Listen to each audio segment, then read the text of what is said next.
Entonces, chiquillos, viendo por un lado, lo que habíamos visto es que uno de los principales ejes de la regulación de la homeostasis es el equilibrio hidrosalino. Y el principal actor para regular el equilibrio hidrosalino de nuestro organismo es el sistema nefrourinario, el nefrótico. Entonces, chiquillos, ¿en qué se basa el sistema nefrourinario? Los principales actores, chiquillos, son los riñones que están acá. Estos son los riñones, chiquillos, que están ubicados en su cuerpo. En ellos se van a producir la orina, que va a bajar por estos conductos que están acá, que son los uréteres. Van a llegar, se va a almacenar la orina en la vejiga, y eso es lo que va a salir por la uretra para ser depositada afuera. Esa es la estructura general del sistema nefrourinario. Y un poco viendo la anatomía del riñón, verán que por fuera vemos esta estructura como de poroto que está acá, como de habichuela. Esto, chiquillos, es lo que se ve por fuera del riñón. Y acá se ve emergiendo el uréter. Estos, chiquillos, son los vasos que van a venir a irrigar, a entregar sangre al corazón. Esta es la arteria renal y esta es la vena renal que se va a llevar la sangre del riñón para volverse al corazón. Si nosotros cortamos por la mitad del riñón, veremos que está formado por estas estructuras que están acá. Por un lado, esta parte que está acá, más clara, se llama corteza. Y esta parte que está más rojita que está acá, se llama médula. Cabe destacar, chiquillos, que también el riñón está cubierto por una capita muy delgada encima, que es la cápsula renal. Y aquí ven emergiendo estas cosas, chiquillos, desde las médulas, que se llaman cálices renales. Los cálices renales van a formar lo que son los uréteres, chiquillos. Y por aquí va a irse la orina, por este sentido. Entonces, si nosotros hacemos una vista microscópica de todo lo que hay acá, si nosotros nos analizamos de afuera hacia adentro del riñón, esta es la cápsula renal que decimos que estaba envuelta, y en la corteza renal y en la médula renal ocupan distintos segmentos de esta estructura en amarillo que ven acá. Todo esto, chiquillos, es la unidad mínima del riñón que se llama nefrón. Y el nefrón, chiquillos, se va a encargar de producir finalmente la orina y reabsorber los solutos que le sirve al organismo. ¿Y cómo forma la orina? Excretando los productos de desecho. ¿Cómo es el recorrido de todas las sustancias que van a formar la orina? Lo vamos a ver enseguida. Este es el nefrón, chiquillos. La cosita amarilla que ven aquí es el nefrón. Primero tienen que entender por qué está formado el nefrón. Primero, por esta cosita que está acá, que se llama glomérulo. ¿Cómo se forma? ¿Qué es el glomérulo? Es un ovillo, como lanitas de capilares sanguíneos formados principalmente por esta arteria que es la arteria renal. Se mete para acá, forma toda esta hilacha y después sale. Sale siguiendo formando los vasos. Lo rojo y lo azul no lo pesquen mucho, son principalmente arterias. Pero, ¿qué tienen que entender? Que todo parte acá, en el glomérulo. Después del glomérulo está esta estructura que se llama cápsula de Bowman. Después de la cápsula de Bowman viene esta cosita de acá que se llama túbulo contorneado proximal. Al bajar por el túbulo contorneado proximal vemos esta estructura con forma de U que se llama asa de Henle. Y al terminar la asa de Henle hacia arriba vemos esta estructura que se llama túbulo distal o túbulo contorneado distal. El túbulo contorneado distal finalmente formará el túbulo colector. Y después del túbulo colector, adivinen quiénes vienen. Después vienen las cálices renales y después vienen los uréteres. Esa es la estructura general del nefrón. ¿Y cómo se forma la orina en el nefrón? La formación de orina, chiquillos, permite eliminar los desechos metabólicos de la sangre sin tener que eliminar los componentes útiles. ¿Y cómo se hace eso? Mediante tres procesos. Una es la filtración, otra es la reabsorción y otra es la secreción. Lo vamos a ver enseguida.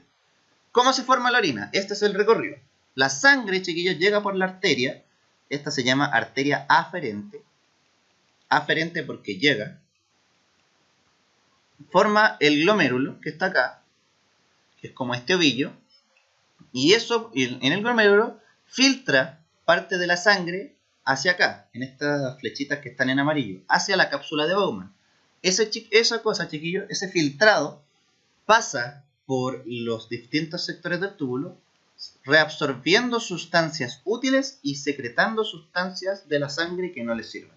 Y al final, chiquillos, ¿qué va a ocurrir? Que en el túbulo colector se va a formar los productos finales de la orina. ¿Cómo es la orina, chiquillos? La orina ustedes la conocen, es de un color amarillo pálido y de aspecto más transparente. Lo normal, chiquillos, es que se orine de 1 a 1,5 litros diarios, chiquillos.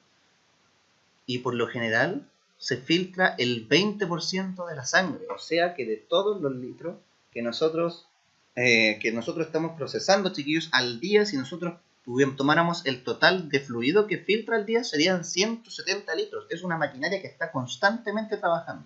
Y esto como dato, el pH de la orina en carnívoros es ácido porque la maquinaria es distinta en carnívoros que en herbívoros. En herbívoros, los productos de desecho son más alcalinos. ¿Qué quiere decir esto? Que esta orina de carnívoros tiene más protones. Y los herbívoros, menos. La orina principalmente, chiquillos, esto solo para que lo vean, ¿de qué se forma? Principalmente de agua. De agua, 96% agua. Después tenemos sustancias de desecho como ácido úrico, creatinina y muchas sales, que están acá, como el potasio, el sodio, el cloro, bicarbonato y otras sustancias de desecho como la urea. Es urea. Eso es lo que tienen que, solo para que lo conozcan un poco. ¿Y cómo funciona esto de concentrar la orina y producir productos de desecho? Esta tablita les muestra una comparación entre los componentes del plasma, el filtrado glomerular y la orina. Y si ustedes se fijan, chiquillos, el filtrado glomerular, el volumen de filtrado glomerular, en concentración de los distintos solutos, como la urea y los aminoácidos, etc., tiene casi la misma concentración que las sustancias normales en el plasma. O sea que al llegar al glomérulo, las sustancias filtran sin ningún problema. Lo único que no filtra, chiquillos, son las proteínas. Las proteínas en condiciones normales no deberían filtrar, porque si filtran significa que hay algo patológico afectando al glomérulo y a la cápsula de Bowman. Y en la orina, chiquillos, si ustedes se fijan, la concentración de urea, es 60 veces mayor que en plasma. El ácido úrico es 12 veces mayor que en plasma.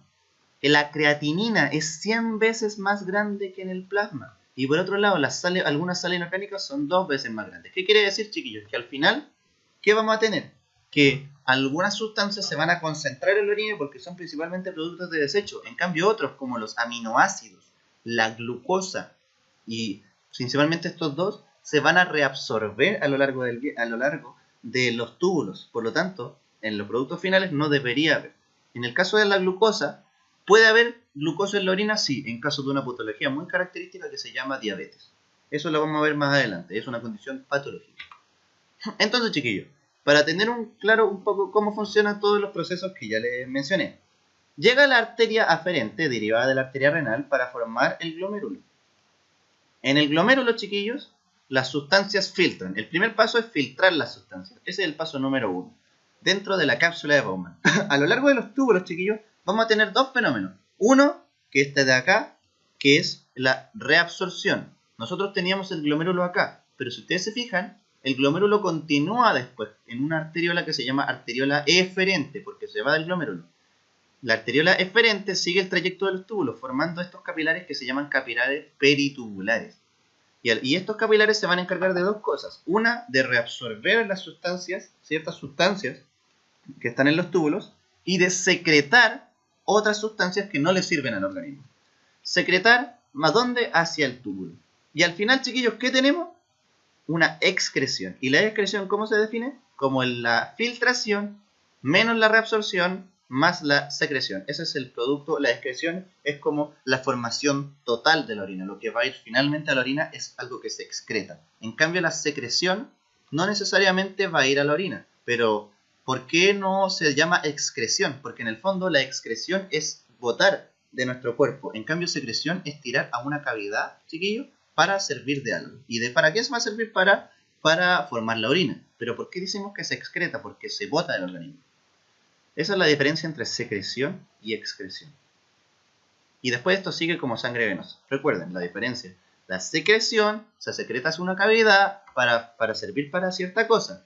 ¿Y esa cosa para qué va a servir? Para formar la orina. Y la orina es lo que se excreta, porque lo que es excretado es lo que se bota del organismo.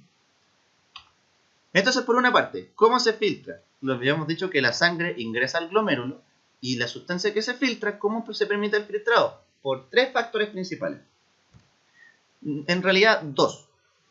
Una es la presión hidrostática, dada principalmente por la presión sanguínea.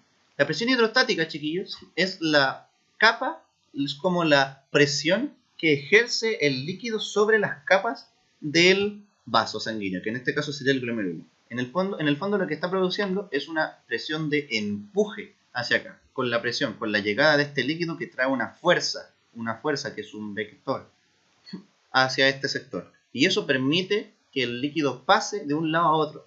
Y por otro lado está la presión oncótica o presión coloidosmótica, que es una presión que se opone a la filtración. ¿Y por qué existe esto? Porque en la sangre, chiquillos, existen lo que se llama proteínas. ¿Se acuerdan que las proteínas no filtraban? Ya. Al haber proteínas, chiquillos, las proteínas principalmente tienen ciertas cargas. Y al tener cargas atraen agua. Y al atraer agua, chiquillos, significa que se oponen a la filtración. Por lo tanto, para tener un filtrado, hay que sumar la presión hidrostática y restarlo a la presión oncótica. Y eso nos da la presión total de filtrado. Esto no tiene que aprenderse esta fórmula, sino que más que nada es el sentido en el cual le tengo que ganar. Tiene que haber más presión de la sangre para expulsarse y menos presión oncótica, o sea, menos proteínas para que se producir mayor filtrado. Pero siempre existen estas dos. Entonces aquí tenemos esto es para mostrarle un poco una visión de la cápsula de Bowman y el glomérulo, en el cual llega la sangre por acá y este es el glomérulo, esto de que está acá, y la sangre va a filtrar hacia el espacio de Bowman, en la cápsula de Bowman, y después va a seguir, ¿por dónde? Por los túbulos. Y esta es una visión histológica, esto es un corte microscópico de cómo se ve el glomérulo en la realidad. Esto de aquí es el glomérulo, esto de acá es el espacio de Bowman y todo esto que lo rodea es la cápsula. Miren qué bonito. Y todo esto que lo está rodeando, chiquillos, adivinen qué son. Son los túbulos. Son los túbulos de estos sistemas. Después, chiquillos, tenemos la reabsorción. Y uno se pregunta, ya, tengo que reabsorber algunas cosas. ¿Cómo la reabsorbo? El filtrado nosotros habíamos dicho que es idéntico al plasma. No le interesa si tengo que filtrar o no sustancias. Simplemente algunas cosas como las proteínas no se filtran. Pero de lo filtrado hay que resolver lo útil. Por ejemplo, el agua se reabsorbe en un 99%, chiquillos. Algunas sales y la glucosa, algunas sales principalmente sodio y cloro, que son los principales que se van a reabsorber. Estas sustancias se reabsorben por dos maneras. Una, por la reabsorción pasiva, que es como el transporte pasivo, que ustedes saben que el transporte pasivo es sin gasto energético, sin gasto de ATP. Y principalmente, ¿cuáles son? El agua y la urea. Principalmente por difusión facilitada. Y por otra parte está la reabsorción activa, que requiere gasto energético. ¿Y cuáles sustancias requieren gasto energético para reabsorberse? Glucosa, sodio y algunos aminoácidos. Glucosa y sodio más que nada porque requieren transportadores carrier. La glucosa, recuerden que es un cotransporte, porque muchas veces la glucosa se transporta por sodio. ¿Y por qué decimos que dependen es un gasto energético? Porque para reabsorber sodio tengo que botarlo. ¿Y quién los bota principalmente? La bomba sodio-potasio, que usa ATP, y al haber más ATP fuera, eso permite que se reabsorba más sodio y la glucosa se aprovecha de ese sodio que se está reabsorbiendo para volver a entrar. ¿Se entendió? ¿O no se entendió? No escribo. Y eso pero más que nada para simplificar la vida. Algunas sustancias se reabsorben pasivamente y otras activamente. Y eso es todo lo que tienen que saber.